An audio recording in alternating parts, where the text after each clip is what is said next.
Hi అండి, అందరూ ఎలా ఉన్నారు? మేము ఈరోజు అయితే కోడిగుడ్డు డొప్పలండి. ఇవి మనం ఆమ్లెట్ వేసుకుంటాం కదా, అప్పుడు డొప్పలు పడేయకుండా ఇలా ఉంచుకున్నామండి.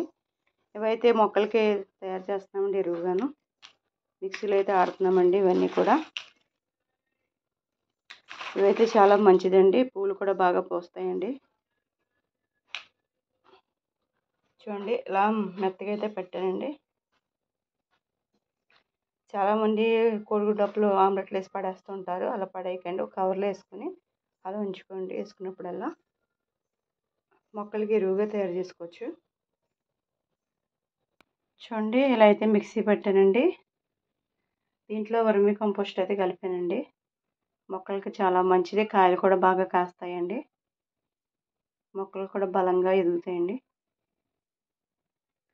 మీరు కూడా ఇలా ట్రై చేయండి. కోడిగుడ్డు పెంకులు ఎప్పుడు కూడా పడేయకండి. ఒక కవర్లో వేసి ఉంచుకొని ఇలా పొడి చేసుకుని మొక్కలకి వేసుకోండి.